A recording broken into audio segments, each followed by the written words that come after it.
Welcome to this week's live listen-along of Seeds by No Stone Theatre. Thank you for joining us on the third leg of our digital tour, hosted today by Curve. Stay tuned after the show to hear more about their work producing great theatre in the heart of Leicester. We are online right now to listen with you and answer any of your questions as we go, so please react and speak to us in the comments section. We recommend using headphones for the best listener experience. Episode 3. This is The Cat.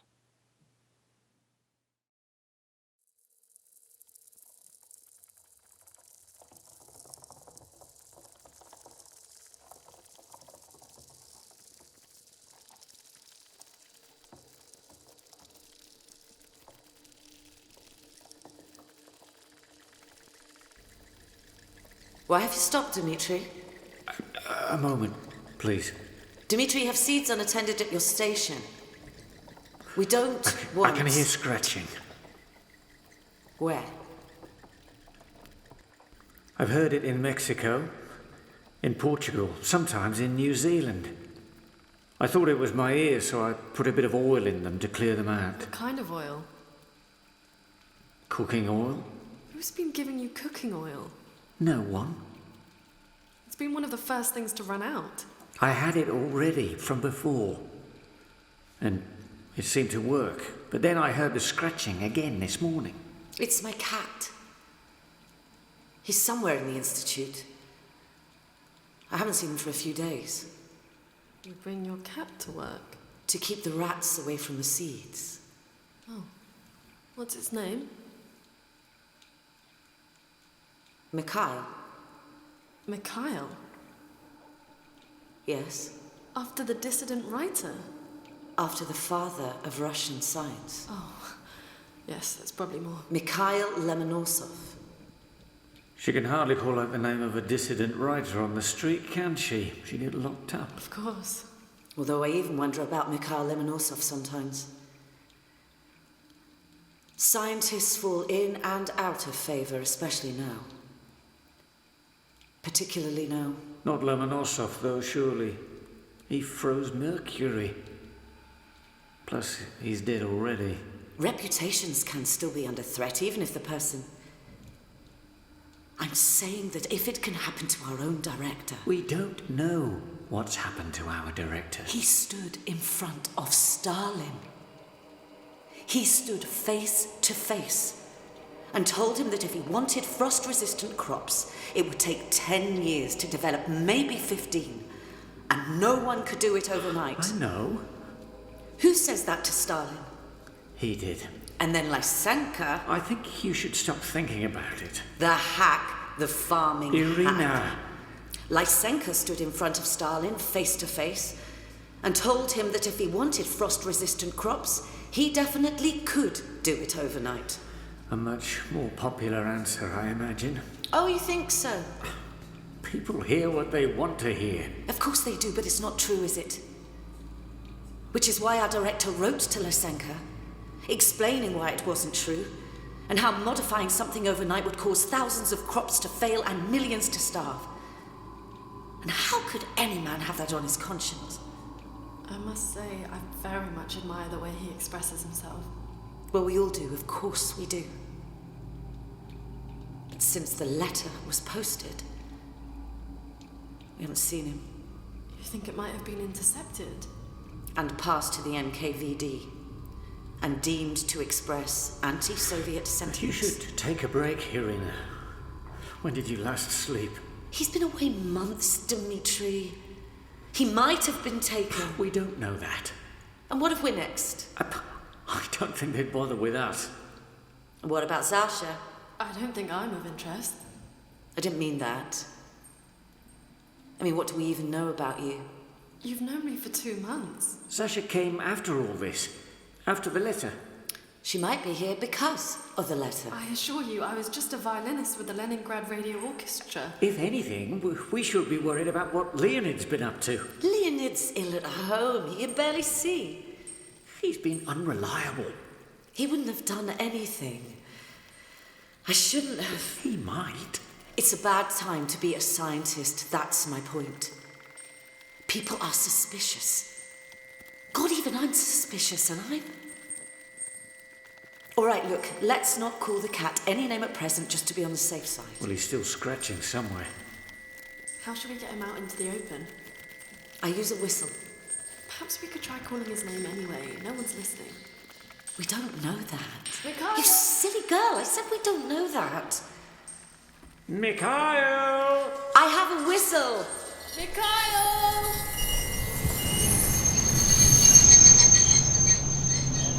This is what it sounds like when a tram slams on its brakes. This is the driver getting out and picking a dead cat off the tracks and throwing it to the side of the road. This is him getting back in and shrugging his shoulders and picking up the tram intercom. It buzzes and whines. More strays, he says. Now there's less food being thrown away. We might hit another en route, so you should be ready for sudden braking. This is the rumble as we set off again. And these are the buildings along the route which pass by.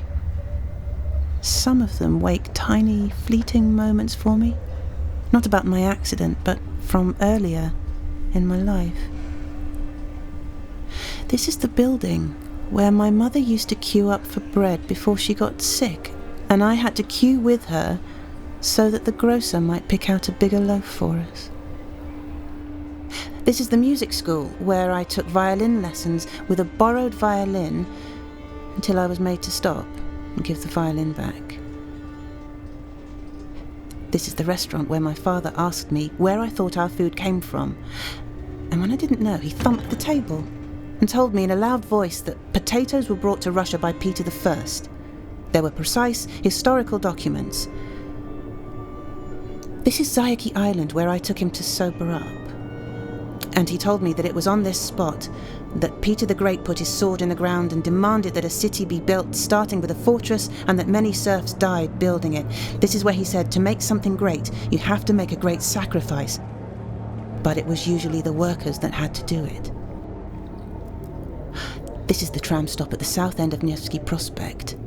And I feel I should be standing up and getting off. And so I pull myself up with the straps in the ceiling and I step off the tram. And I'm standing outside a McDonald's. Maybe getting off was just about hunger. It's closed though, too. And so I walk. And my body wants me to head west, towards a bridge. I sense the fire on the horizon, hotter now. And the creature that's rushing from it is faster now, too. Also on a journey, like I am. Also burning, also hungry. And it's a wayward journey like mine that this beast is taking through the streets that were once marshes, along the roads that were once glaciers, turning left and right and left again in search of something to satisfy it or make it burn brighter still. And I walk more quickly now. This is Stroganov Palace.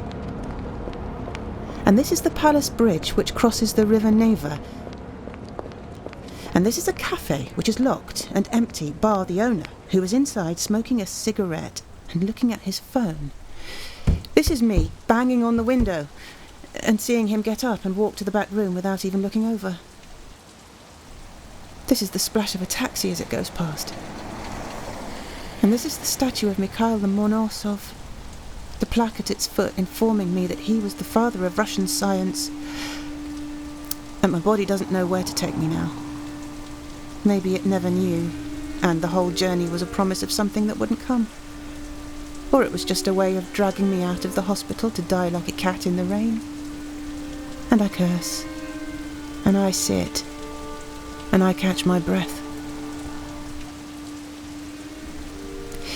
This is where the vitreous in my eyeballs becomes more liquid and microscopic fibres clump together and cast tiny shadows on my retina. This is what would happen to my eyes when I carried the bread home for my mother and wasn't allowed to eat it on the way. These are the hunger pangs still there, still growing. This is the world fading. This is the cold of the bronze at my back. These are the rats in the gutter. And this is the storm overhead.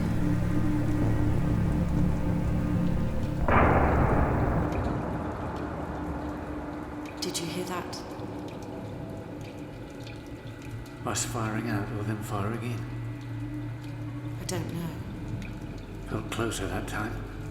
They say there are gunships in the Gulf of Finland. I can always see Finland from my apartment. You must be up high. I'm on the top floor. Sometimes I can see flashes of light and plumes of smoke on the hills above the city.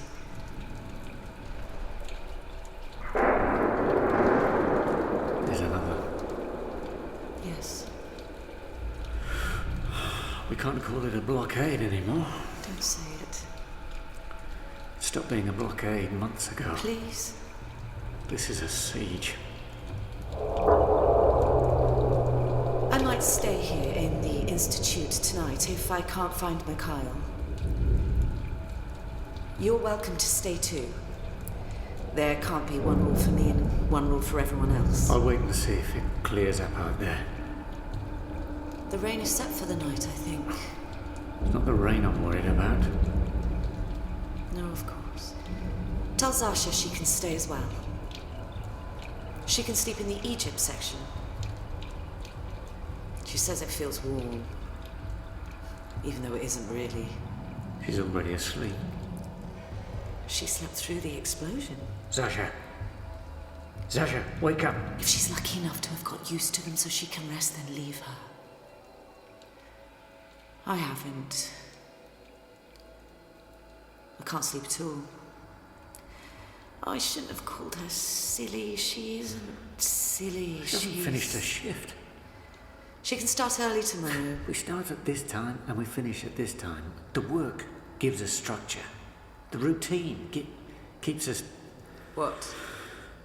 The routine keeps us from thinking about the gunships and about our director and about hunger. And it'll be better for her than sleeping in the long run. Then at least make her some tea.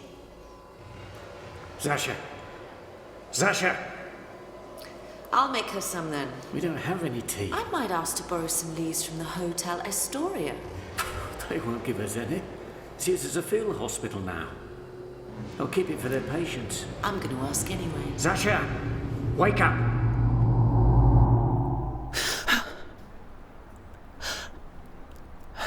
I wake up with a statue still at my back, and my hair still wet, but now there's a hot drink in a disposable cup by my side.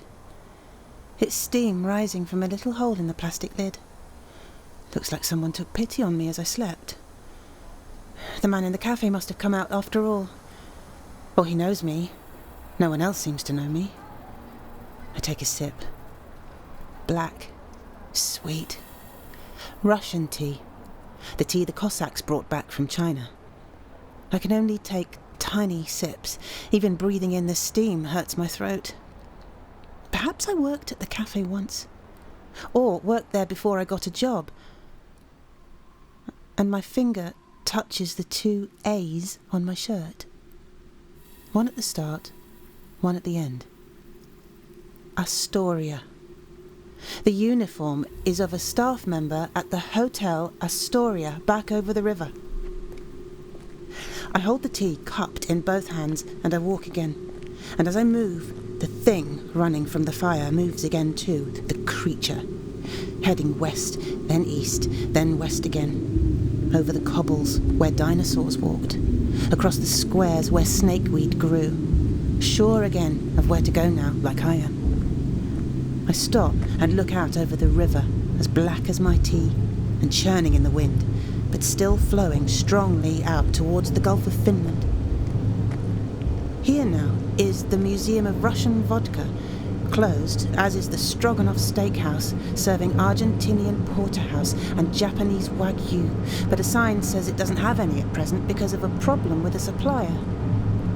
And thinking this grows a new thought. That I know what I am. And the beast, running from the fire, licks its lips. Perhaps it's licking its lips at me. And I lick my lips too. And then I lick out the grainy leaves and the sludge of sugar from the bottom of my cup. This is my blood sugar rising. This is my pulse quickening.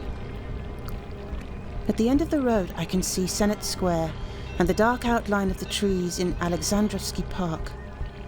To the left, I can see the bronze horseman of Peter the Great, and to the right, the statue of Nikolai I. and in front of me a pastry shop which specialises in Georgian Kada, but which is boarded up, and it doesn't say why, and I'm thinking that they haven't had their delivery of butter or sugar. And as I walk past it, I can hear, bouncing around the gilded dome of the cathedral, a sound I remember clearly from before the accident. I can hear the bells of St. Isaac's that rang on the hour every hour during my shift as a food buyer at the Hotel Astoria.